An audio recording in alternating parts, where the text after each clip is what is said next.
Es una expresión que se utiliza para hablar de un animal que mete miedo, un animal que trae terror, pero al mismo tiempo un animal casi rayando lo mitológico, un animal que es una mezcla de realidad y de ficción. Y esa es la palabra que emplea la Biblia cuando habla de estos dos personajes. Capítulo 13, verso 1 dice así la palabra: me paré sobre la arena del mar y vi subir del mar una bestia que tenía, dice aquí, 7 cabezas y 10 cuernos. No hay ningún animal que hoy en día exista que sea así. Es algo totalmente metafórico, ¿no? En sus cuernos tenía 10 diademas y sobre sus cabezas un nombre blasfemo. La bestia que vi era semejante a un leopardo, pero sus pies eran como de oso y su boca como boca de león. Fíjate qué mezcla, ¿no? Y el dragón le dio poder, su trono y grande autoridad.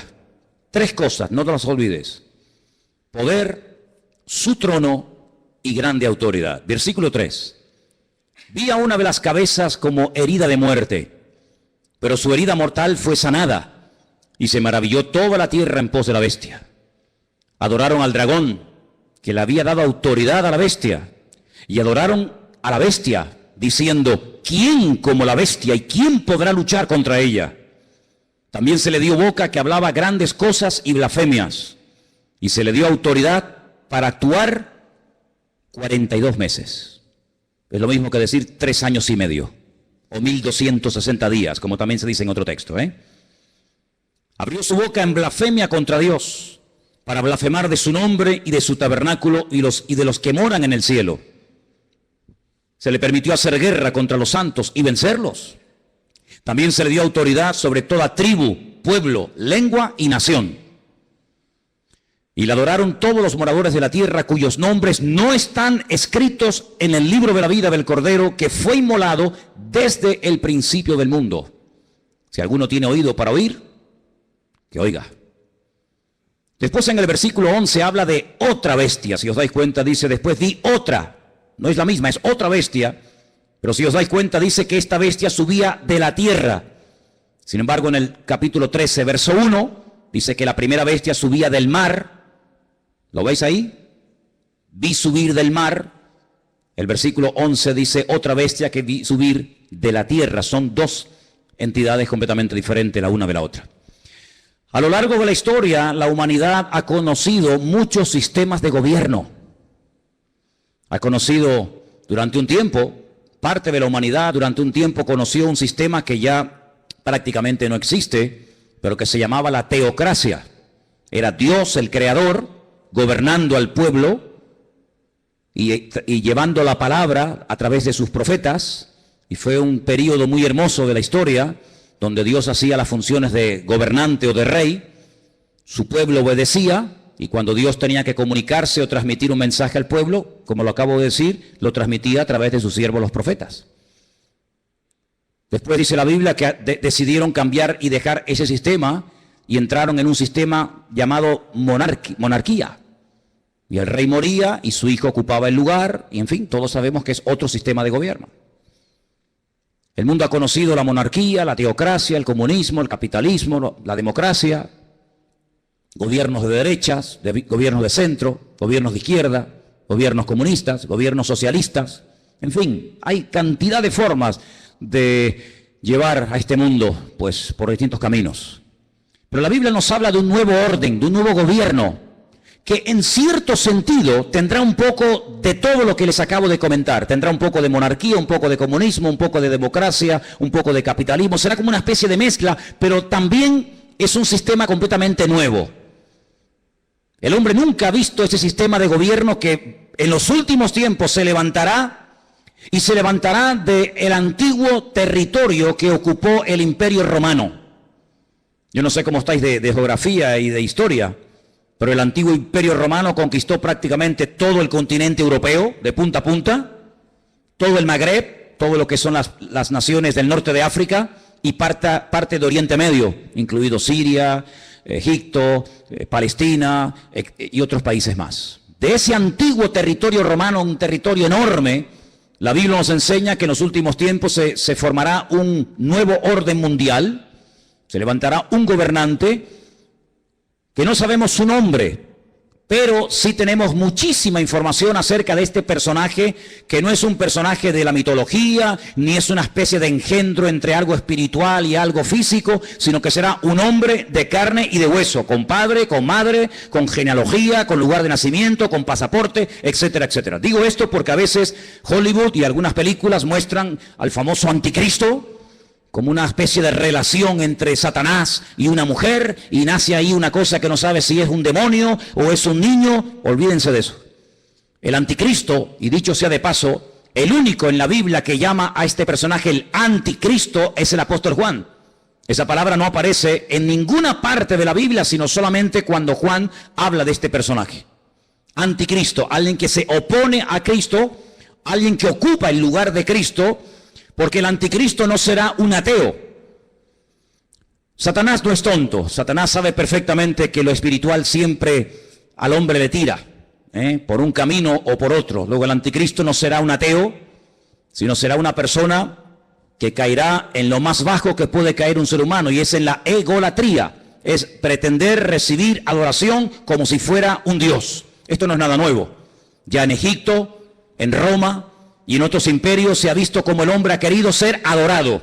Y al faraón se le llamaba el hijo del dios Ra, el hijo del sol. Y en Roma sabemos que miles de personas fueron matados y fueron asesinados y fueron quemados porque querían recibir adoración y querían incluso que se les presentara sacrificios y flores y reconocimiento.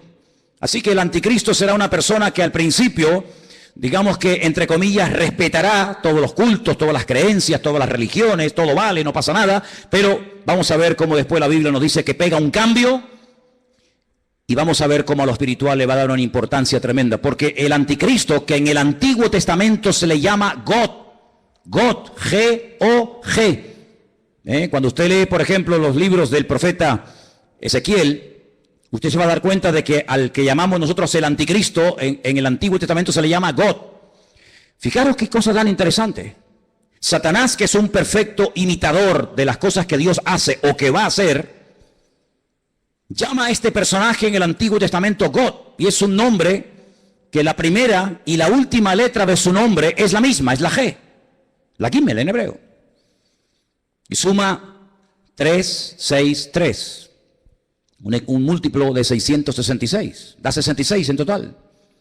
Imitando a la profecía que Dios le dio al rey David. David es otro el único nombre en la Biblia que aparece con la misma letra al principio y al final. David empieza por D, termina por D.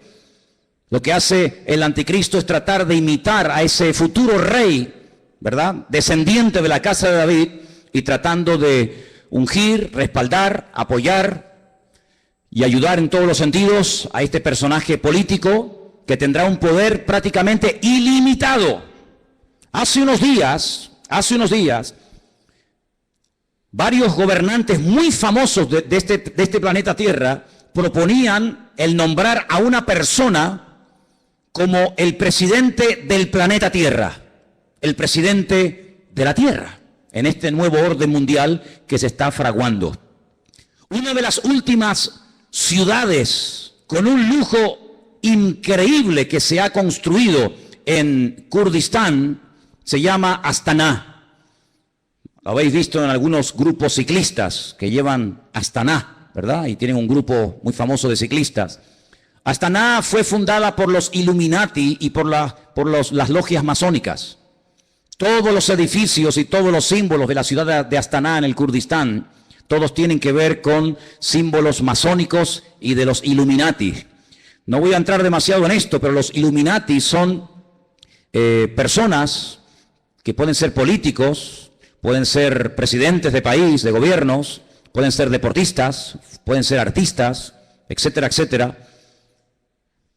Y hablemos claro, son personas adoradores del diablo. En Israel hay una cueva que se llama la famosa cueva de Sedequías. Se llama la cueva de Sedequías porque cuando el rey Nabucodonosor sitió la ciudad de Jerusalén durante más de un año, el rey que en ese momento gobernaba Jerusalén se llamaba Sedequías. Y huyó por esa cueva, y dice que lo alcanzaron en la llanura del valle de Jericó, que está como unos 8 o 10 kilómetros de allí. y allí lo encontraron, le sacaron los ojos y se lo llevaron cautivo a Babilonia, a Irak. Y en esa cueva de Sedequías, de vez en cuando los famosos masones y Illuminatis se reúnen para hacer rituales. Quiero decirles que el presidente mundial de los Illuminati y de los masones es un judío llamado Rockefeller. Y en esa cueva se reúnen los de más alta graduación, los de nivel 33. Y allí hacen todo tipo de ritos y de ceremonias. Y ellos dicen que es allí, en uno de los lugares del mundo, de la tierra, donde Satanás hoy por hoy tiene su trono. No se olviden que Satanás no es un ser omnipresente que puede estar en todas partes al mismo tiempo. Satanás no puede estar en Madrid, en Estados Unidos, en Jerusalén, en Latinoamérica. Satanás es un ser que solamente puede estar en un sitio al mismo tiempo. Se mueve en el mundo espiritual, pero no tiene omnipresencia como es un atributo divino. Y es en ese lugar donde dicen los Illuminati, los masones, que en forma de macho cabrío se presenta cuando hacen estas ceremonias en la cueva de Sedequías, y allí es donde reciben órdenes e instrucciones para las cosas que tienen que hacer. A algunos les puede sonar todo esto como a ciencia ficción, como a miedo, como a película, pero quiero decirles que el mundo espiritual, aunque no lo podemos ver con nuestros ojos de carne, es tan real como el mundo natural que constantemente estamos viendo. Date cuenta que, por ejemplo, ahora aquí dentro hay millones de voces en alemán, en arameo, en hebreo, en inglés, en chino, en japonés. Aquí dentro hay frecuencias, hay ondas, pero que no podemos ni verlas ni oírlas porque no tenemos un aparato de radio. Pero si tuviéramos un aparato de radio con una buena antena, seríamos capaces de escuchar programas que ahora mismo se están emitiendo desde Marruecos, desde Estados Unidos, desde cualquier parte de la tierra, simplemente que no tenemos un aparato que nos permite captar la señal de lo que aquí hay. Es como en la televisión. Y el mundo espiritual es invisible, pero es real. Los demonios existen, Dios existe, los ángeles existen. Todo el mundo espiritual es tan real como el mundo en el cual nos movemos tú y yo cada día. ¿Cuántos dicen amén? Satanás, dice la Biblia, que tiene un título, es el príncipe de la potestad del aire. Él se mueve con una velocidad abismal en la atmósfera. Y en ese lugar es donde Satanás hoy por hoy tiene su trono. Recuerden que en el libro del Apocalipsis, cuando el Señor le habla a una de las 7 iglesias, a una, no a las 7, a una le dice: aguanten, tengan paciencia, van a ser probados, van a tener dificultades, pero resistan, yo estoy con ustedes, porque yo sé dónde ustedes viven, donde Satanás tiene su trono. ¿Dónde tiene su trono Satanás hoy en día? Pues allí, en la ciudad de Jerusalén, es donde Satanás se mueve, porque sabe que la ciudad de Jerusalén es la ciudad más importante del mundo. Es la ciudad donde el Señor Jesucristo pasó la última semana de su vida. Es la ciudad donde Él instituyó lo que conocemos como la Santa Cena, el pan y el vino. Es el lugar donde murió. Es el lugar donde resucitó. Es el lugar donde ascendió. Es el lugar donde en el día de Pentecostés descendió el Espíritu Santo en forma como de lenguas de fuego que se asentaron sobre más de 100 y pico personas que estaban allí. Es el lugar donde Zacarías capítulo 14 dice que Él volverá por segunda vez y pondrá sus pies sobre el monte de los olivos, y el monte se partirá y desde allí gobernará a las naciones. Es el lugar donde dice la Biblia que todo ojo le verá y toda rodilla se doblará. Es el lugar donde vendrán los famosos 2 testigos del Apocalipsis. Es el lugar donde Dios tendrá su sede de gobierno. Es una ciudad mencionada en más de 3.500 ocasiones en la Biblia, en el Antiguo Testamento. Es una ciudad importantísima. Es un lugar donde se está orando permanentemente, de noche y de día, por esa ciudad, pero es un lugar también donde Satanás tiene puestos sus ojos, porque sabe lo que allí va a pasar y lo que allí ya está pasando.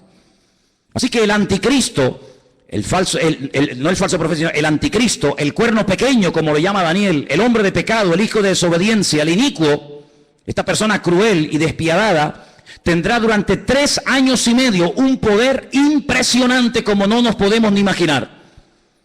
Esta es la última oportunidad que Satanás tiene para destruir a las naciones, para engañar al ser humano. Esta es la última oportunidad, la última bala en la recámara que le queda al diablo por hurtar, matar y destruir, dice la palabra de Dios. Así que se viene un sistema de gobierno que nunca en la vida el ser humano ha visto. Pero, como hemos leído, este hombre, este falso Cristo, este falso Mesías, el anticristo, dice la Biblia que hará alianza, escuchen bien, hará pacto y tendrá el respaldo económico y espiritual de un ente espiritual, por así decirlo, de un grupo religioso que la Biblia lo denomina la Gran Ramera o la Gran Babilonia. quién es esta gran ramera? ¿Quién es la gran Babilonia? Bueno, voy a leerles algunas cosas y ustedes lleguen a sus propias conclusiones. La Biblia dice en el libro del Apocalipsis, seguimos en Apocalipsis capítulo 17, que esta gran ramera, Babilonia, la madre de las rameras, ha contaminado a toda la tierra. Versículo 1 dice: vi a uno de los 7 ángeles que tenía las 7 copas y habló conmigo y me dijo: ven acá y te mostraré la sentencia contra la gran ramera, la que está sentada sobre muchas aguas. La palabra aguas en el libro del Apocalipsis no se refiere a agua, sino que la interpretación de aguas la tienen ustedes. Hacemos un pequeño salto en el 17:15. Vean la interpretación. Las aguas que has visto donde la ramera se sienta, ¿qué es? Son pueblos, muchedumbres, naciones y lenguas. Esa es la interpretación de la palabra aguas. Entonces, vino a mí uno de los 7 ángeles que tenía las 7 copas y habló conmigo y me dijo: ven acá y te mostraré la sentencia contra la gran ramera, la que se ha sentado sobre pueblos, muchedumbres, naciones y lenguas. ¿Veis cómo lo podéis entender mejor? Versículo 2. Con la cual han fornicado los reyes de la tierra y los moradores de la tierra se han embriagado con el vino de su fornicación. Me llevó el Señor en el espíritu al desierto. La palabra desierto en hebreo es Bamidbar, es el lugar donde Dios habla, en la soledad, en la quietud, en la calma, donde Dios saca a su pueblo para hablarle y revelarle cosas profundas de su corazón. Y dice que allí vio una mujer sentada sobre una bestia escarlata, llena de nombres de blasfemia, que tenía 7 cabezas y 10 cuernos. ¿Cómo estaba vestida esa mujer? Esa institución religiosa, ¿cómo se vestía? Dice que se vestía de púrpura. Interesante, ¿no? Y de escarlata. Estaba adornada de oro, de piedras preciosas, de perlas, y tenía en su mano un cáliz de oro lleno de abominaciones y de la inmundicia de su fornicación. Así se vestían sus ministros, de púrpura y de escarlata, y tenía joyas y piedras preciosas en abundancia. Ahora, analicemos hoy en día en el espectro espiritual de nuestro planeta Tierra, vayamos una por una a ver quiénes pueden ser. Por ejemplo, ¿cómo visten los budistas? Si viéramos en este momento a un budista, seguramente lo veríamos con la cabeza rapada. Veo muchos budistas en esta tarde aquí. Iría seguramente, si tiene algo de pelo, con una especie de trenza. Iría con una túnica de color naranja. Ese es el color de los ministros budistas. No usan piedras preciosas, ni mucho menos. El mundo entero, las naciones de la tierra no han fornicado con el budismo. De hecho, en muchas naciones el budismo ni ha llegado, ni sabe la gente lo que es. Para muchos, Buda simplemente es una estatua de un señor con una panza muy gorda y nada más que eso. ¿Cómo visten, por ejemplo, los musulmanes? No visten de púrpura ni de escarlata. No han gobernado sobre todas las naciones de la tierra, sobre muchas sí, pero no sobre todas las naciones de la tierra. No tienen su sede, como después vamos a ver, en una ciudad más adelante. ¿Cómo visten los testigos de Jehová, los mormones? ¿Qué institución? Y no hace falta que lo digan. Se viste de púrpura y de escarlata y tiene piedras preciosas y riqueza en abundancia. ¿Cuál es el hombre que tiene más poder de convocatoria que simplemente con hacer así te junta 1 millón de personas en décimas de segundo? Un hombre que es capaz de ir a África, a América, a Japón, a la China, a Cuba, a cualquier país de la tierra. Es el hombre que tiene más poder de convocatoria que nadie, más que Obama, más que cualquier deportista. Hay un hombre que simplemente con hacer así junta como nada, 1 millón de personas, y los reyes de la tierra le tienen que besar la mano. Incluso el rey de España ha ido y se le ha inclinado. ¿Qué te parece, amigo? Y por si los datos te parecen cortos, en el versículo 18 dice: la mujer que has visto es la gran ciudad que reina, no que reinará, dice que reina sobre los reyes de la tierra. Allí donde la gran ramera tiene su sede. ¿Y cuál era la ciudad que en el momento de escribir el libro del Apocalipsis reinaba sobre toda la tierra?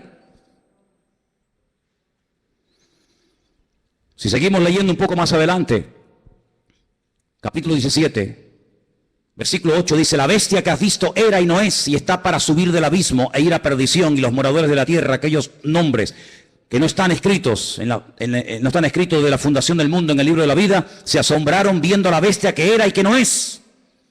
Es increíble, amados hermanos, ver cómo el anticristo se hará de la fuerza política, económica y espiritual de esta institución religiosa que la Biblia nos enseña que harán uña y carne en los últimos tiempos. Ahora bien, este anticristo no podrá hacer lo que le da la gana, sino que tiene un periodo muy corto de tiempo para llevar a cabo, digamos, su plan maléfico, que número uno consiste en destruir al Estado de Israel. Hay una obsesión, siempre había una obsesión contra el judío. El judío es el chivo expiatorio de la historia. Cuando en Alemania había crisis y cuando Alemania no levantaba cabeza, incluso había perdido territorio en la Primera Guerra Mundial, ¿a quién se le echó la culpa? A los judíos. ¿Quiénes pagaron los platos rotos en la Segunda Guerra Mundial? Fundamentalmente los judíos y otras personas también, pero mayoritariamente los judíos. Cada vez que hay un problema, cada vez que hay un conflicto, la culpa la tiene el judío. Hay centenares y centenares de libros que nos hablan acerca de que si no existiera ese pequeño país que tiene tan solo 300 kilómetros de largo, 22.000 kilómetros cuadrados, un país que prácticamente es que ni se ve en el mapa, un 0,7% de la población mundial, todos los problemas del mundo se solucionarían. Pero permítame decirles que durante la Primera Guerra Mundial Israel no existía y hubo una guerra mundial. Y durante la Segunda Guerra Mundial Israel no existía y se mataron 60 millones de personas en territorio europeo y esa gente no existía, no estaban allí como pueblo. Pero siempre se ha tratado de buscar una especie de chivo expiatorio al cual echarle la culpa de todos los problemas. Y hay muchos libros que dicen que si Israel no existiera, si ese país no existiera, si se arrasara completamente a esta gente, el mundo sería un mundo de paz, un mundo más equilibrado, un mundo donde no habría tantas guerras y rumores de guerras. Así que el primer objetivo de este personaje es ganarse la confianza del Estado de Israel. ¿Y cómo se ganará, según la Biblia, la confianza de los judíos para que durante un tiempo corto, pero al fin y al cabo un tiempo, lo apoyen? Pues muy fácilmente, permitiéndoles cumplir el sueño que todo judío tiene durante 2000 años, no lo han perdido jamás. Han estado de aquí para allá, los han matado, los han quemado, los han crucificado, les han hecho de todo, pero siempre han tenido una obsesión en la mente. Y es poder volver a Jerusalén y poder volver a ver reconstruido el templo de Jerusalén. El templo de Jerusalén fue destruido en el año 70 por las tropas romanas, capitaneadas por Tito, el hijo de Vespasiano. Y desde el año 70 de la era cristiana hasta hoy, allí no hay templo. Los romanos araron aquel lugar, le cambiaron el nombre a Jerusalén y le pusieron Aelia Capitolina. Le cambiaron el nombre de Israel por Palestina, para que nunca más nadie se acordara que una vez hubo una ciudad en la historia de la humanidad llamada Jerusalén y un país llamado Israel. Pero todos sabemos que ese país ahí sigue existiendo. 7 guerras, ningún país moderno ha tenido que soportar 7 guerras donde incluso ha tenido que pelear a veces hasta con 14 naciones a la vez. 14 naciones se han unido por tierra, por mar y por aire para destruir a esta gente y en las 7 ocasiones no han podido hacerlo. Pero la Biblia nos enseña y lo dice muy claramente en Ezequiel, en Daniel, en Zacarías, etcétera, que el enemigo intentará destruir a esta nación con armas nucleares. Y la palabra de Dios nos enseña que en un valle que está a las afueras de Jerusalén, llamado el valle de Jezreel, o el valle de Megido, se llevará a cabo una batalla tremenda que hasta la Biblia ya ha dado el nombre de dicha batalla, la famosa batalla de Armagedón. De hecho hay películas, ¿no?, que se llaman Armagedón. Y dice la Biblia que allí vendrán naciones de todas partes de la tierra.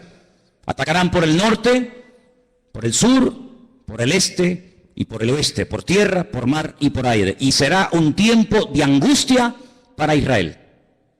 La palabra de Dios nos enseña que más de 200 millones de soldados, escuchen bien, a Juan también le asombró, imagínate, nos asombra a nosotros escuchar esta cifra, imagínate a Juan hace 2000 años en la isla de Patmos escribiendo el Apocalipsis. 200 millones de soldados se unirán con un solo objetivo: destruir al pueblo de Israel. ¿Y por qué tanta obsesión por destruir a Israel? Lo he dicho muchas veces y lo vuelvo a repetir, por una sencilla razón.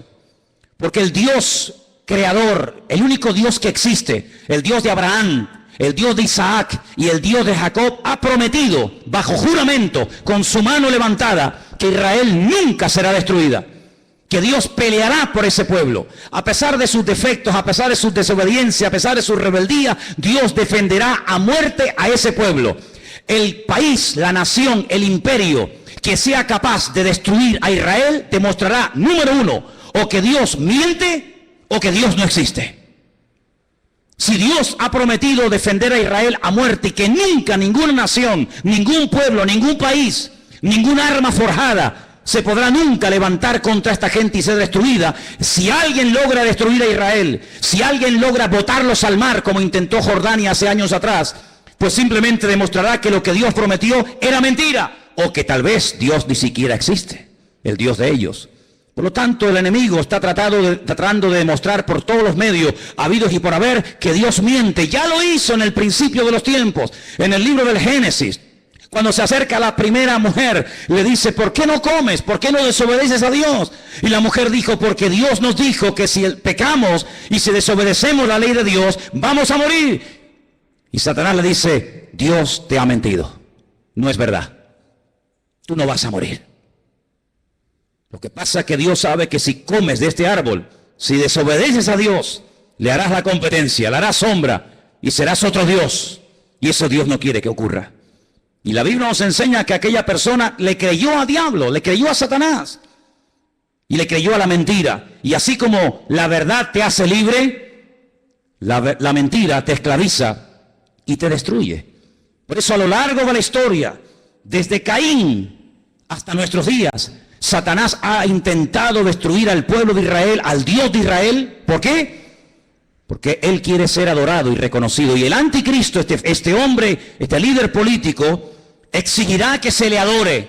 Dice la Biblia que cuando el templo de Jerusalén sea reconstruido, y quiero decirles que he estado muchas veces en Israel, muchísimas veces, y cada vez que he ido he tenido la oportunidad y la bendición de poder ir al Museo del Templo, donde puedes ver absolutamente todo, salvo el arca del pacto. Ya está todo preparado, todo dispuesto, todo listo para que se reconstruya por tercera vez el famoso templo de Jerusalén, en el único lugar del mundo donde los judíos pueden construir un templo. Los judíos no son como los evangélicos que pueden construir iglesias en cualquier parte, o como los católicos que construyen catedrales en cualquier ciudad del mundo. El judío tiene la orden, la prohibición de no edificar ningún templo en ninguna parte de la tierra, salvo en el monte Moriah, donde miles de años atrás el patriarca Abraham subió a lo alto de esa montaña a sacrificar a su hijo. Y es en ese lugar donde Dios únicamente permite que se construya un templo, donde Él, dice la Biblia, que pondrá su gloria y su presencia para que todas las naciones de la tierra conozcan que Dios es uno, dice la palabra de Dios. ¿Por qué no lo hacen? Tienen poder para hacerlo. En 1967, en junio del 67, el 7 de junio del 67, la Biblia nos enseña, o la historia, perdón, nos enseña que las tropas de Israel entraron y conquistaron toda la ciudad de Jerusalén. No podían entrar en Jerusalén. Pero en el 67 tomaron toda la ciudad. Subieron a lo alto del monte, pero le dejaron hasta el día de hoy a Jordania que administre las explanadas del templo, donde está la famosa mezquita de Omar y la famosa mezquita de Al-Aqsa. Pero es allí donde algún día, dice la palabra de Dios, que el templo será reconstruido. Y a los 3 años de ser edificado ese templo, nos dice en Tesalonicenses, justo a los 3 años, este personaje entra al lugar santísimo, lo profana, y entonces exige que todo el mundo le adore y le reconozca como el único Dios. Quiero leerles en 2 de Tesalonicenses capítulo 2, versículo 1, escuchen bien la lectura. Dice el apóstol Pablo, con respecto a la venida de nuestro Señor Jesucristo, de eso está hablando, y nuestra reunión con Él, os rogamos, hermanos, que no os dejéis mover fácilmente de vuestro modo de pensar, ni os conturbéis, ni por espíritu, ni por palabra, ni por carta, como si fuera nuestra, en el sentido de que el día del Señor está cerca.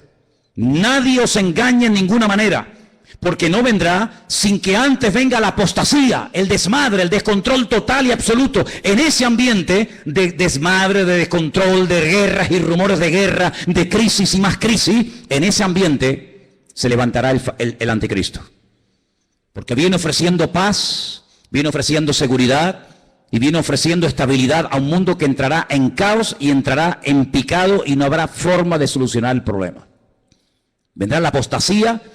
Dice la Biblia que en los últimos tiempos muchos que se llaman creyentes o cristianos o seguidores de Dios o de Cristo apostatarán de la fe, llegarán a escuchar hasta espíritus engañadores, espíritus malignos, llegarán a creer en cuanta cosa rara y extraña aparezca por el escenario y se producirá un enfriamiento a nivel mundial por parte de muchos que se llaman creyentes.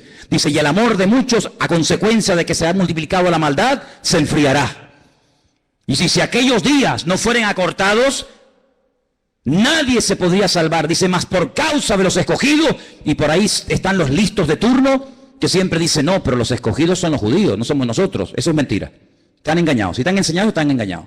La palabra escogido es ecleto.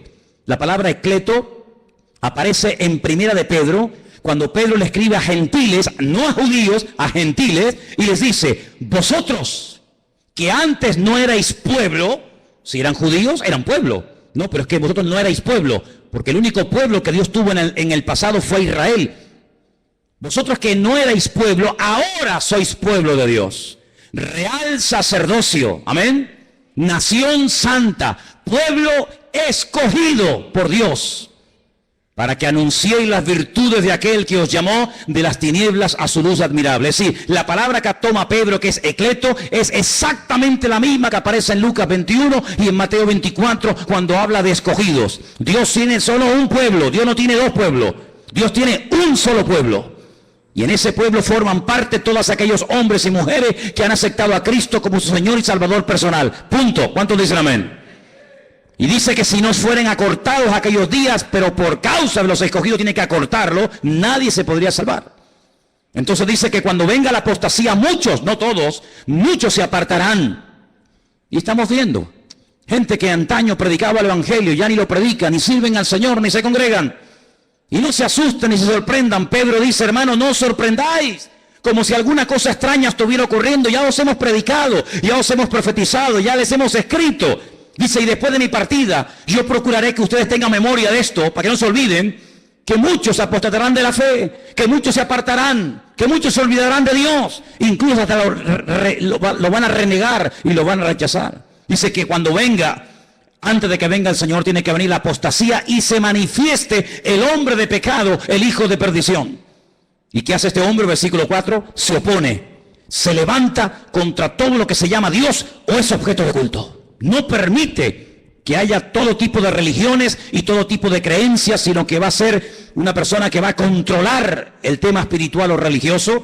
Dice, y es de tal manera este personaje cruel, que dice que se sienta en el templo de Dios, como Dios, haciéndose pasar por Dios. Y el único templo que Dios ha tenido y tendrá es el templo de Jerusalén. Por lo tanto, la Biblia nos habla clarísimamente acerca de que el templo de Jerusalén va a ser reconstruido otra vez. Sí, hermanos, otra vez va a ser reconstruido. Aunque nos parezca extraño, nos parezca imposible. También era imposible que hace 60 años esta gente tuviera un país llamado Israel, y es posible. Ahora vosotros sabéis lo que lo detiene, a este anticristo, a este personaje siniestro, macabro. Dice, vosotros sabéis lo que lo detiene, a fin de que a su debido tiempo se manifieste. Ya está en acción el misterio de la iniquidad, solo que hay quien al presente lo detiene hasta que él, no ella, él a su vez se ha quitado de en medio. Entonces se manifestará aquel inicuo. La palabra inicuo, pues es una palabra que significa un hombre cruel, sin principios, sin moral, un salvaje, despiadado, una bestia, hasta que ese inicuo sea matado con el espíritu de la boca del Señor y lo matará el resplandor de su venida. He hecho una lista de cómo, de todas las formas que la gente moría en los tiempos de la Biblia. Tengo una lista enorme. Hay gente que murió comida por perros, gente que murió comida por gusanos, gente que murió crucificada, gente que murió apedreada, gente que murió quemada, gente que murió a palos, gente que murió clavados con un asta, empalados. Hay un montón de tipos de muertes en la Biblia, pero nadie ha muerto como morirá el anticristo. Dice que lo matará el resplandor de la venida de nuestro Señor Jesucristo.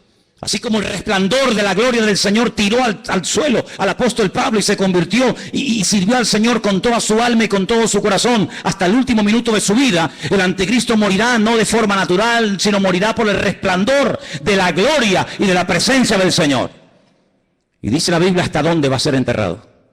Por ejemplo, si quieren saberlo, en Ezequiel 39, del 11 al 14, lean en casa este texto, repito, Ezequiel 39, del 11 al 14, y dice que allí, en Israel, en un valle, Dios le tiene preparada sepultura al anticristo para que todos los que pasen por aquel lugar sepan que hasta aquí, amigo, hasta aquí te permitió el Señor llegar, y aquí tienes sepultura para que todo el mundo que pase sepan que hasta aquí llegó tu fuerza y llegó tu capacidad. ¿Qué te parece? Así que este personaje es un personaje político que tendrá el apoyo de esta institución llamada, según la Biblia, la Gran Ramera o la Gran Babilonia, y durante 3 años y medio atormentará a las naciones. Durante 3 años y medio tratará de llevar a las naciones al auténtico desastre y al auténtico caos. Y hay muchos datos acerca de este personaje en la Biblia. Les voy a leer algunos. Se van a quedar sorprendidos lo que la Biblia nos dice acerca de este hombre. Por ejemplo, en capítulo 7 de Daniel, miren lo que dice acerca de este personaje. Daniel 7. Los 10 cuernos significan que aquel reino se levantarán 10 reyes. Después se levantará otro, el cual dice será diferente, totalmente diferente. Hablará palabras contra el Altísimo. Fíjate, está obsesionado con Dios. Hablará palabras contra el Altísimo, contra los santos del Altísimo y los quebrantará. Pensará, fíjate qué cosa, pensará en cambiar los tiempos y la ley. Hacer un calendario nuevo, leyes nuevas. Qué curioso que la semana pasada, a punto de que se firme este nuevo tratado de libre comercio, donde desaparecerán los aranceles y los impuestos que hay que pagar en la aduana, y podrán viajar las mercancías desde China a Estados Unidos, de Estados Unidos a Europa, de Europa a Oriente Medio, etcétera. Alguien dijo que ante estos cambios globales, mundiales, que están a punto de suceder en poco tiempo, donde se ha vuelto a reunir el famoso Club Bilderberg y muchos políticos han ido a Roma a hablar con el Papa, y donde el G7 se ha reunido otra vez como casi clandestinamente, porque están a punto de producirse y de firmarse acuerdos que van a cambiar el mundo en cuestión de días. Qué interesante que todo esto está ocurriendo aquí, en nuestras narices. Pero es interesante notar que en esa reunión alguien se levantó y dijo, y esto ha salido publicado en la prensa, que lo que hace falta es establecer un nuevo sistema también de justicia. Es decir, la justicia, los leyes, los abogados, los magistrados que tenemos en este momento no sirven, no pueden llegar a tener el control de la justicia que hace falta para estos cambios que se vienen. Hace falta otro tipo de jueces, otro tipo de abogados, otro tipo de fiscales. Qué curioso, cambiar las leyes. Una de las instituciones que el anticristo quiere cambiar es la justicia, y quiere hacerlo lo más injusta posible. Parece una paradoja, ¿no? La justicia que sea injusta. La ley del embudo, donde el que tiene cada vez tendrá más, y donde el que no tiene cada vez tendrá menos. Querrá cambiar la justicia, la política, el orden social. Dice la Biblia que una de las cosas que harán los que tienen poder para dictar leyes es presentar leyes terribles como si fueran buenísimas. Y leyes que han sido buenísimas, que han preservado a las naciones de la destrucción. Leyes con un principio moral, leyes con un principio de perdón, de misericordia, desaparecerán, y a lo malo lo presentarán como bueno y a lo bueno como malo. El jefe de todos los masones de Europa, Jacques Chirac, expresidente de la República de Francia, padre de la Constitución Europea, incluso ha llegado a proponer que en un ambiente de libertad, de igualdad, el ser humano puede llegar a casarse con un animal y hacer una ceremonia oficial donde si te enamoras de tu vaca o de tu perro te puedes casar con él. O si tu perro se enamora de ti, no sé si le dirás sí o no. Y eso es lo que él ha llegado a proponer. Que todos los seres humanos sean equiparados al nivel de las bestias. Y donde un animal puede casarse con un hombre con un animal. Y cosas terribles. En la Biblia nos habla como de engendros, donde se mezcla la biotecnología, donde se mezcla lo físico, lo espiritual, y verás cosas que tú piensas que es un robot, un ser humano. Hay personas que ya están siendo operadas y se córtame las piernas y los brazos. Quiero otro tipo de piernas y de brazos, y ya están haciendo engendros y manipulaciones genéticas sin precedentes en la historia de la humanidad. Qué curioso que la Biblia, desde el libro del principio de la Torá, prohibía todo tipo de mezclas y todo tipo de injertos y todo tipo de cambios, ¿verdad? Sin embargo, el hombre intentará cambiar los tiempos Intentará cambiar las leyes. Serán entregados en sus manos por tiempos y la mitad de un tiempo. Es lo mismo, 3 años y medio, 42 meses. Pero se levantará el juez con mayúscula, le quitará el dominio, será destruido y arruinado, y el reino y el dominio y la majestad y los reinos bajo el cielo serán entregados al pueblo de los santos, cuyo reino es reino eterno, y todos los dominios le servirán y le obedecerán al Rey de Reyes y al Señor de los Señores. ¿Cuántos dicen amén? Capítulo 8 nos da más datos sobre este hombre. Dice: y en cuanto al cuerno que fue quebrado, se levantaron otros 4 en su lugar. Significa que 4 reinos se levantarán de esa nación, aunque no con la fuerza de él. Estos 10 cuernos, constantemente en esta tarde habéis oído 10 cuernos, 10 cuernos. Son 10 naciones que se van a unir en los últimos tiempos para pelear. Qué curioso que por primera vez en la historia ha habido una coalición de 10 naciones árabes que en este momento están atacando Yemen, en este momento están atacando Siria y otras naciones del Medio Oriente. 10 naciones, qué curioso. Una coalición de 10 cuernos.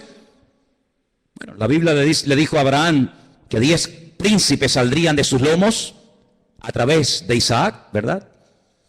Y dice en el capítulo 8, verso 23... al fin del reinado de estos, cuando los transgresores lleguen al colmo, se levantará un rey altivo de rostro y entendido en enigmas, imitando a Salomón, que dice que venían de todas las naciones de la tierra para hacerle preguntas difíciles, y a todo lo que le preguntaban él respondía. El anticristo tendrá una sabiduría impresionante, diabólica, pero la tendrá. No te olvides que el Señor, cuando creó a este ser tremendo, que no era en ese momento Satanás, sino un querubín, dice que lo dotó de una sabiduría espectacular, de una hermosura sin precedentes. Satanás es capaz de hablar en todos los idiomas de la tierra, de entender todas las cosas que jamás en la vida le podrán caber en el cerebro a ningún ser humano. Y todo eso se lo dará, dice la Biblia, poder, autoridad, respaldo, apoyo a este personaje. Verso 24, y su poder se fortalecerá, pero no con su fuerza propia. Causará grande ruina y prosperará. Qué curioso, por una parte causa ruina y por otra parte prospera. Qué tremendo que los que causan ruina a los demás siempre son prosperados ellos. Es interesante, ¿no? Causan ruinas, destruyen pueblos, saquean ciudades, hacen destrozo, pero estos que le arruinan la vida a millones de seres humanos, luego son los tipos más ricos del mundo. Y uno dice, ¿cómo es posible que este hombre que ha sido elegido por el pueblo, o se puso él teóricamente para ayudar al pueblo, no solamente nos complique la vida y nos arruine y nos mate, y encima el tipo este tenga fortunas en Suiza, sabe Dios dónde? Así será el anticristo. Hará arbitrariamente, es decir, hará lo que le da la gana. Destruirá a los fuertes y atacará al pueblo de los santos. Israel va a ser atacado, Israel lo sabe. En este momento solamente Irán, escuchen bien esto, solamente Irán. El otro día hubo una reunión a más alto nivel. La República iraní le dijo a Israel, si me atacas, Israel quiere atacar las centrales nucleares, porque Irán acaba de firmar un acuerdo donde permite que los observadores internacionales entren en instalaciones civiles, pero no en las militares. Insiste continuamente de que todo el arsenal que Rusia le está proporcionando de uranio es simplemente para hacerle la vida a los iraníes más fáciles. Pero todo el mundo sabe, porque lo han dicho, no es nada que se oculte, porque lo han dicho, que el objetivo de ellos es literalmente hacer un festival nuclear en la ciudad de Jerusalén. Arrasar a Israel y borrarlos de la faz de la tierra. Israel se está pensando muy seriamente hace mucho tiempo atacar las bases militares nucleares. Irán le dijo, si me atacas, tengo en este momento 80.000 misiles apuntando hacia la ciudad de Jerusalén. ¿Qué te parece, amigo? Solamente Irán, sin contar otras naciones que le rodean. 120 millones de enemigos contra 7 millones. Es una desproporción muy grande, ¿verdad? 120 millones contra 7 millones. Con su sagacidad hará prosperar el engaño. Todo lo que estamos viendo de corrupción, de engaño, de ladrones y sinvergüenzas que han saqueado y robado lo que les ha dado la gana, que entran por una puerta y salen por la otra. Todo esto es simplemente un pequeño botón de muestra, como preparándonos psicológica y mentalmente para lo que viene. Dice que este hombre, con sagacidad, con trampas, con triquiñuelas, con mentiras, hará prosperar el engaño, se engrandecerá en su corazón y sin previo aviso atacará y destruirá a muchos. Estoy leyendo la Biblia, no estoy leyendo nada raro, estoy leyendo la Biblia. Se levantará contra el príncipe de los príncipes, pero será quebrantado aunque no por mano humana. Fijaros cómo el enemigo ha ido adaptando la estrategia según los tiempos. Caín, el primer asesino, se levanta y mata a su hermano Abel, pero no mató ni a su padre, ni a su madre, ni al otro hermano. Dejó a más gente viva que los que realmente mató, ¿sí o no? Qué curioso, ¿eh? Caín mató a uno, pero dejó vivo a más gente. Cuando pasa el tiempo, dice la Biblia que otra persona que también tiene el mismo espíritu de Caín, pero elevado a la máxima potencia, va más allá y dice, en vez de matar a uno, matemos a todos, pero solamente a los varones. Y deja a todas las mujeres vivas. Sabemos también que Moisés se salvó y etcétera. Pero fíjate, Caín mató a uno, pero dejó vivos a otros. Pero Faraón quería matar a todos los varones y la muerte iba en aumento.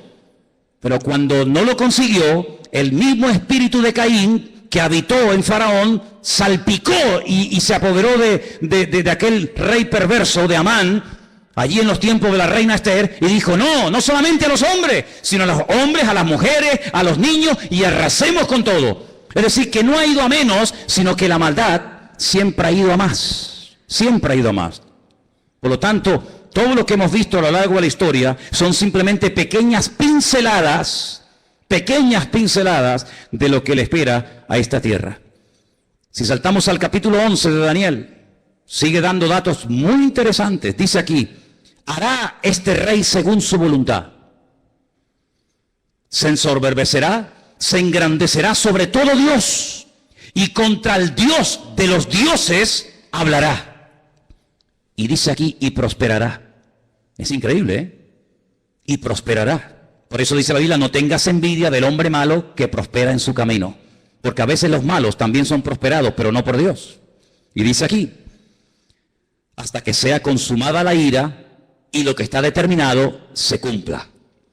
Ahora fíjate qué dato tan interesante.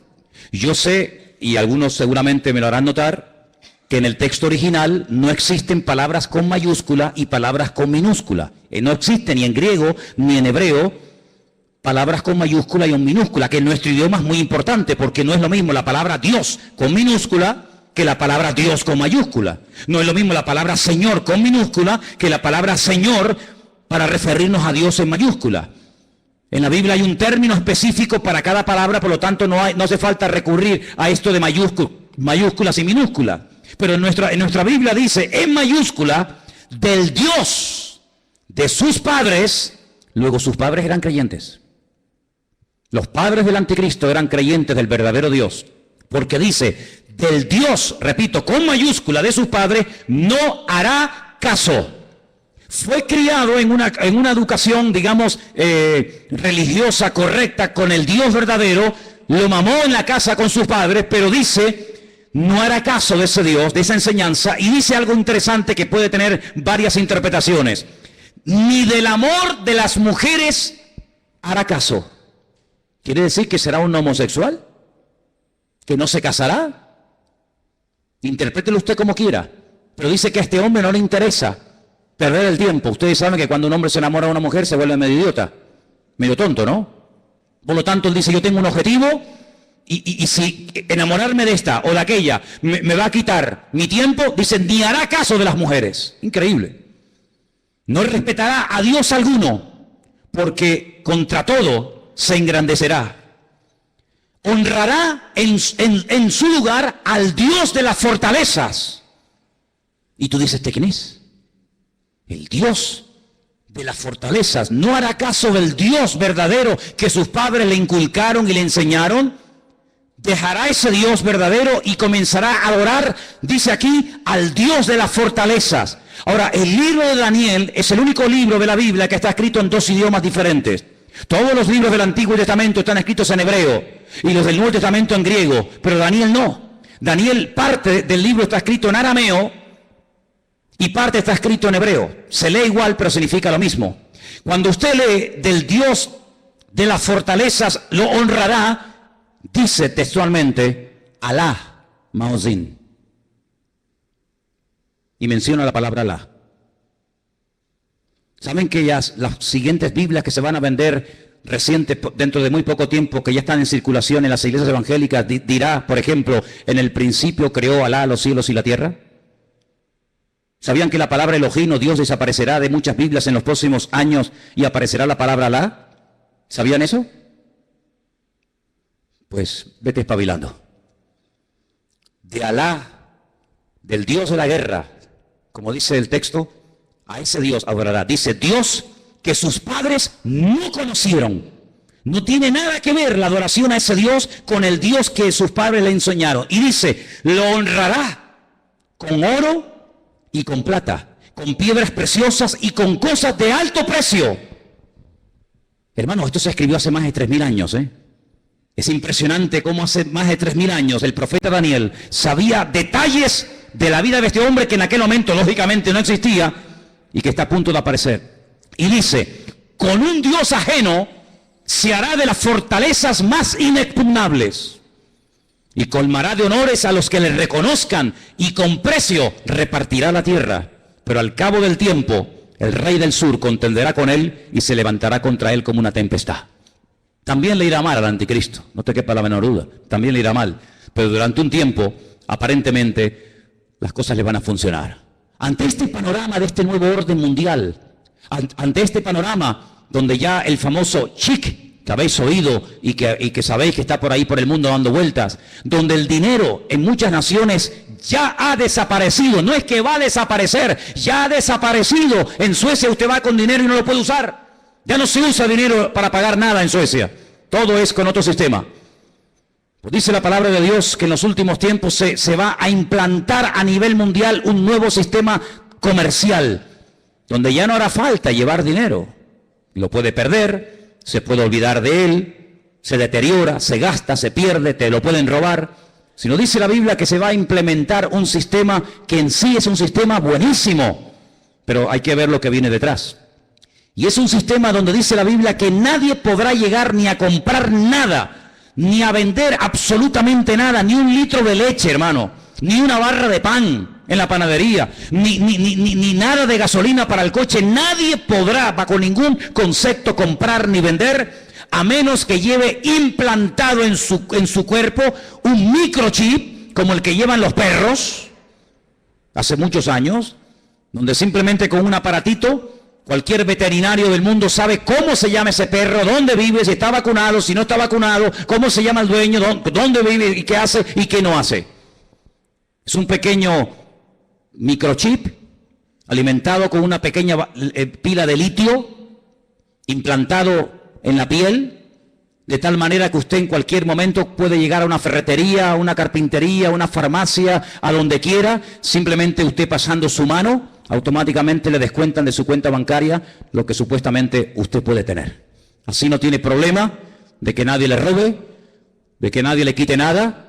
Y usted dirá, pero eso es una locura. No es ninguna locura. Muchísimos soldados del ejército norteamericano, muchísimos multimillonarios ya le están poniendo a sus hijos este especie de microchip. ¿Por qué? Porque tiene muchas ventajas, aparentemente. Y es que usted está localizado 24 horas del día, aunque esté metido en un submarino bajo tierra o bajo el mar.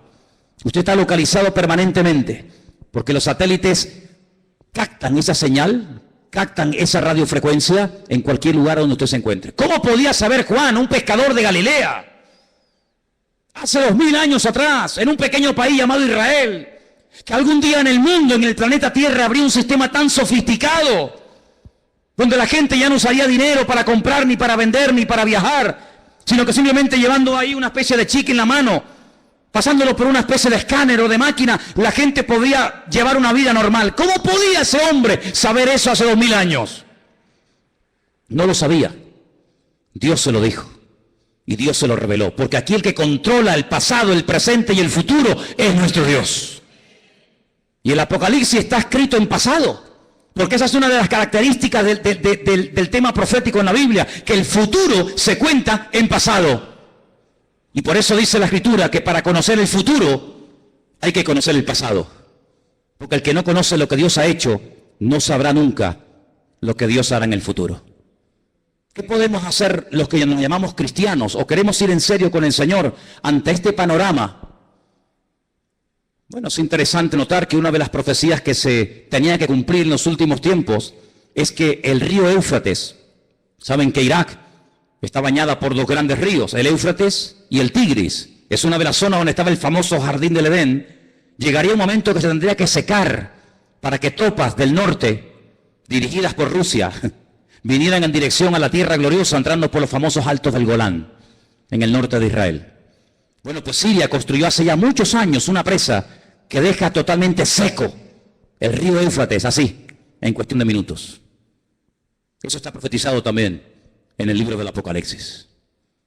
La palabra del Señor nos enseña que los tiempos se acortan y dice Mateo capítulo 24 lo que tenemos que hacer en estos tiempos los creyentes, y te lo leo.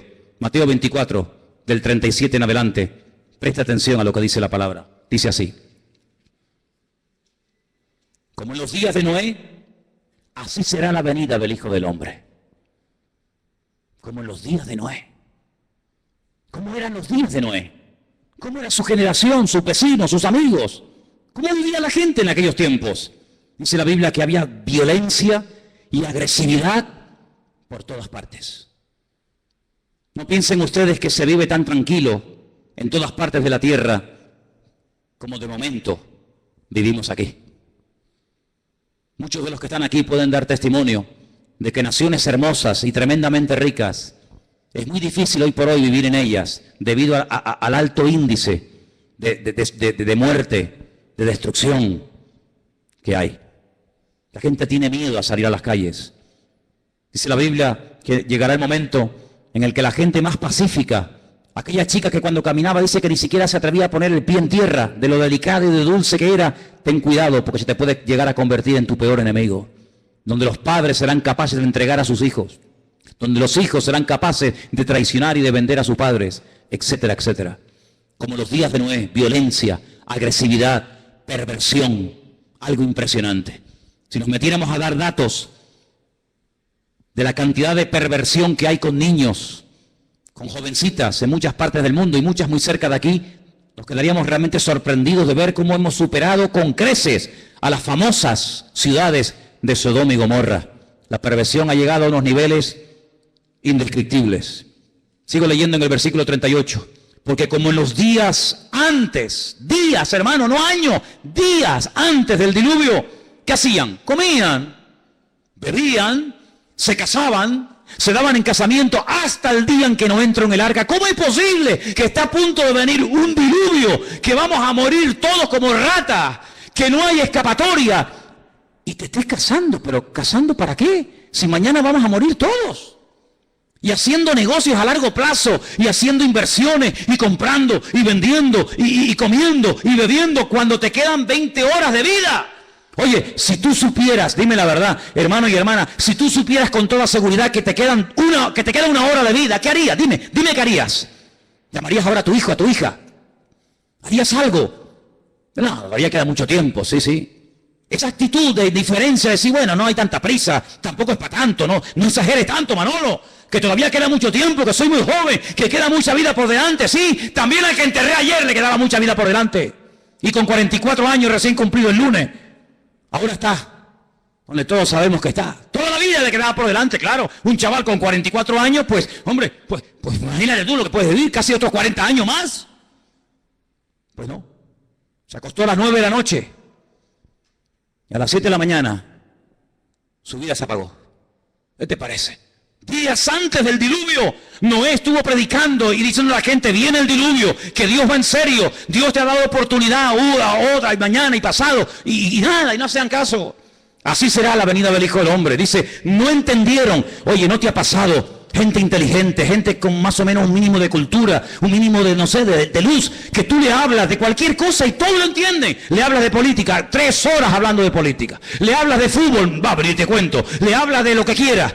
Tocas el tema de la Biblia, tocas el tema del Señor y son los más torpes del mundo. Y un tío tan listo, un tío tan sabio, un tío tan espabilado, un tío que se ha buscado la vida, toda la vida, de todo entiende y de todo sabe.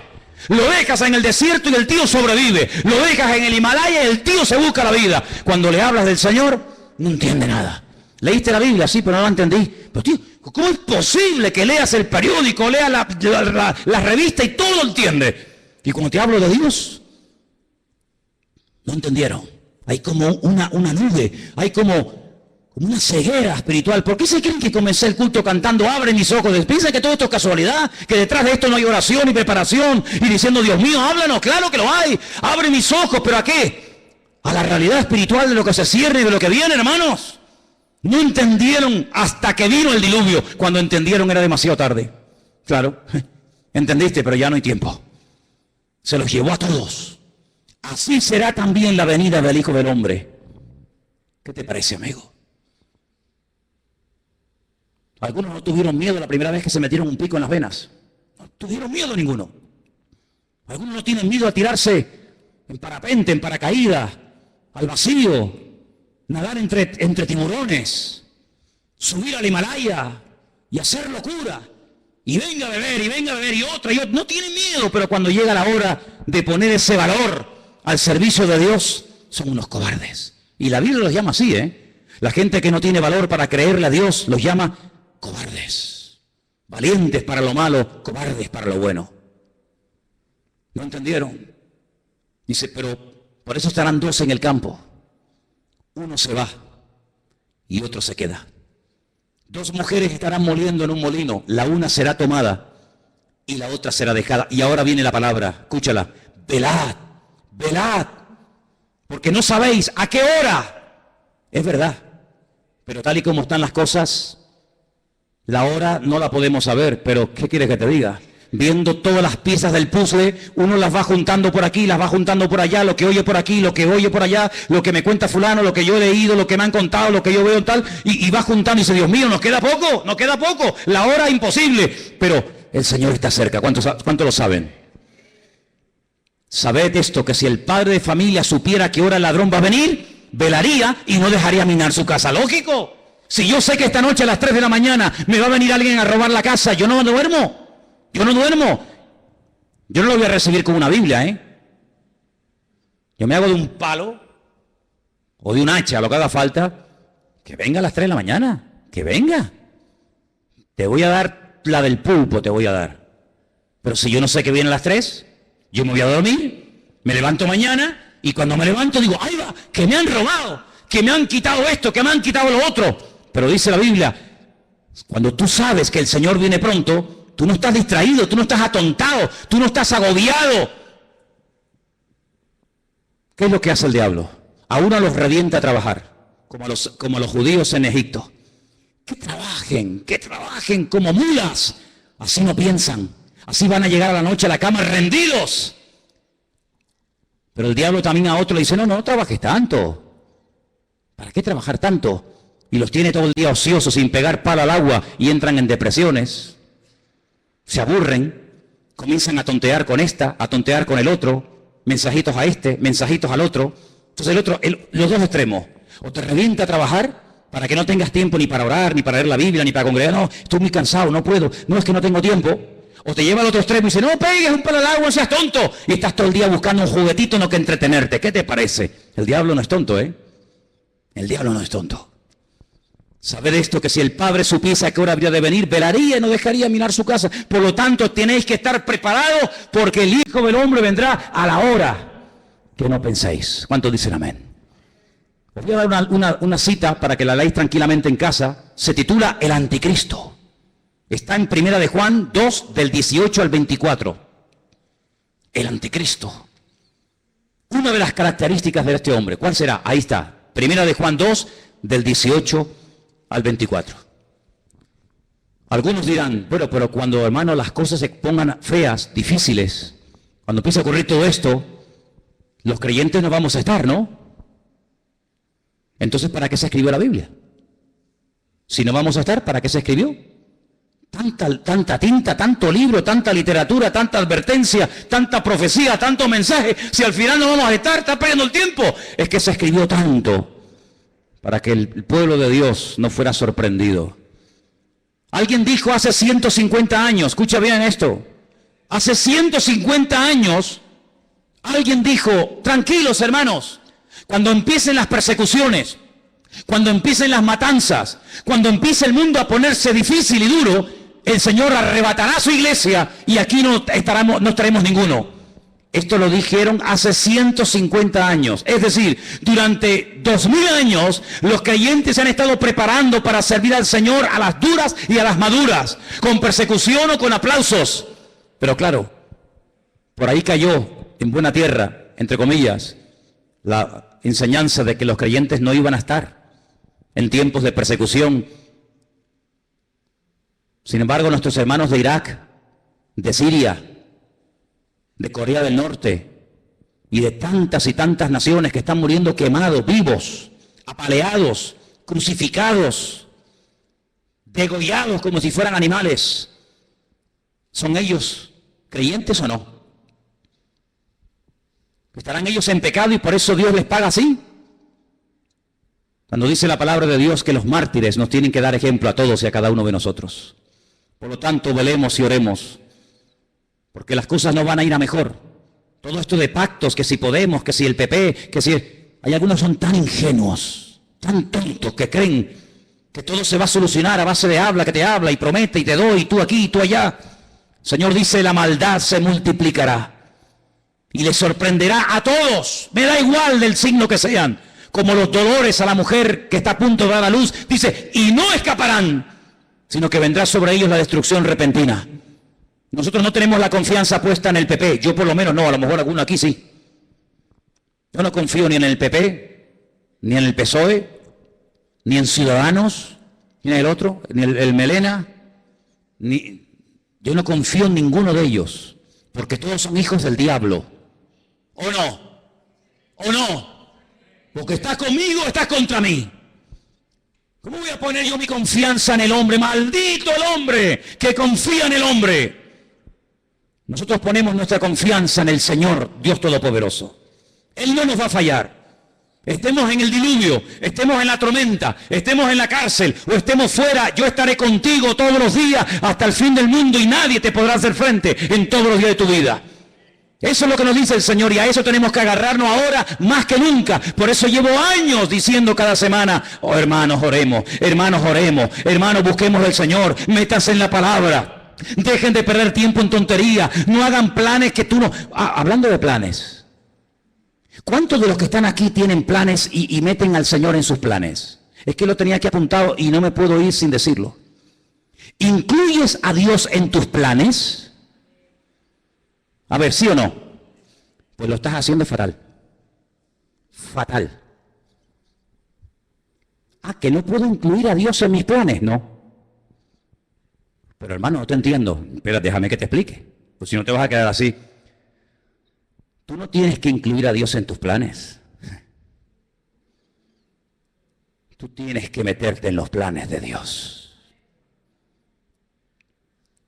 ¿Ves la diferencia? Yo tengo planes. Quiero ser médico, quiero ser abogado, quiero estudiar 5 carreras.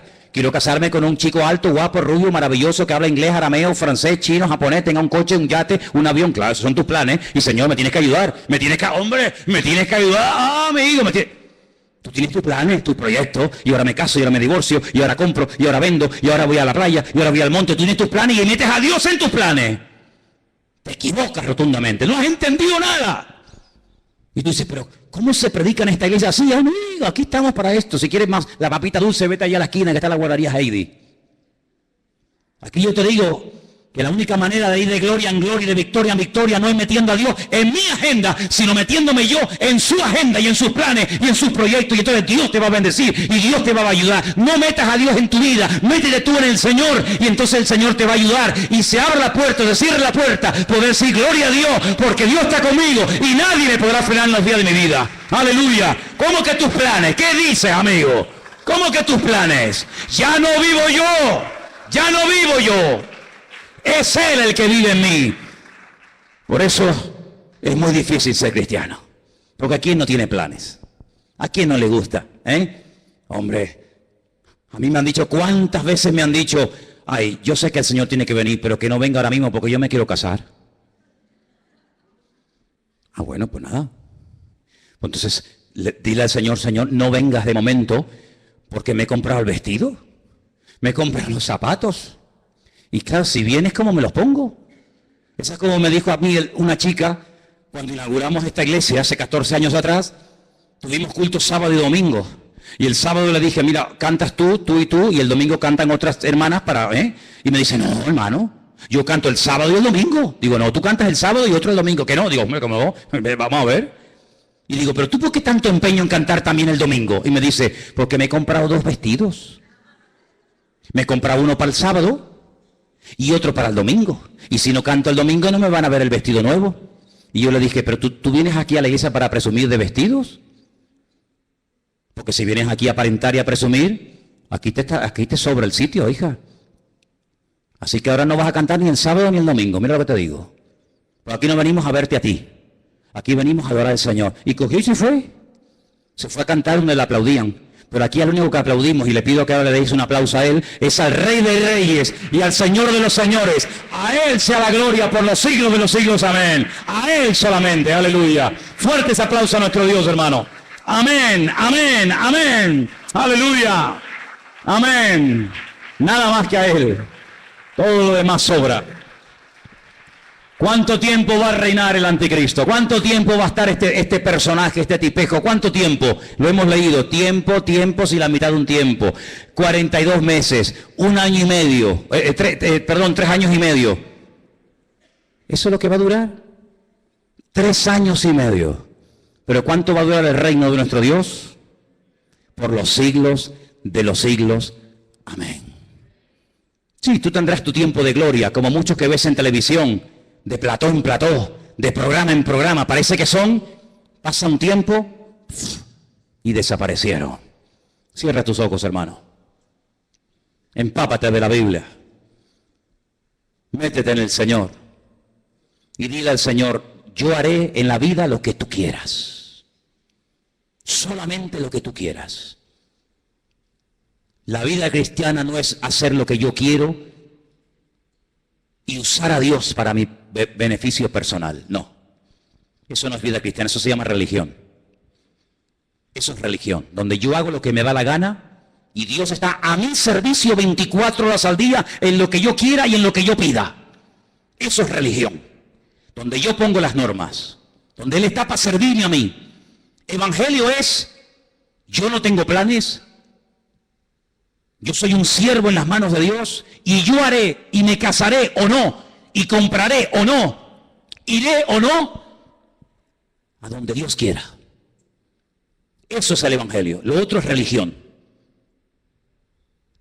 Y por eso, amados hermanos, yo le digo a todos los jóvenes que están aquí esta noche, muchos de ustedes que se están matando estudiando, pregúntale al Señor si eso es lo que Dios tiene para tu vida.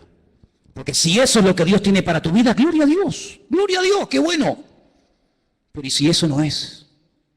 Si eso no es, hijo o hija, pregúntale al Señor qué quiere hacer con tu vida. Porque a Noé cuando le habló le cambió la vida. Y a Abraham ni te cuento. Y a Pablo ni te cuento. Cuando Dios le reveló sus planes a David, a Moisés y a los personajes de la Biblia, les cambió la vida.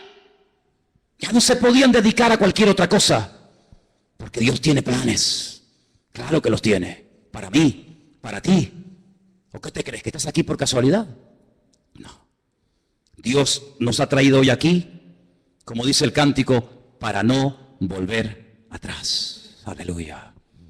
Y en esta tarde, cuando te acerques a este pan y a este vino, dile al Señor, te lo pido, dile, Señor, quiero hacer tu voluntad, Señor. Quiero hacer tu voluntad. Bendito sea el nombre del Señor. Señor, ayúdanos a darnos cuenta que el mundo, como tu palabra profetiza, irá de mal en peor. Pero nosotros iremos de gloria en gloria y de victoria en victoria, porque tú así lo has determinado para tu pueblo. Señor, sabemos que el mundo te ha dado las espaldas. Sabemos que el mundo no se somete a tu voluntad ni a tu palabra. Así les va. Pero pedimos, Señor, que a nosotros, tus hijos, este rebaño pequeño, nos des la bendición de servirte y de estar preparados para lo que le viene a este mundo encima. Este mundo va a ser sacudido. Todas las naciones de la tierra van a ser zarandeadas como el trigo. Pero te pedimos, Señor, que tú nos protejas.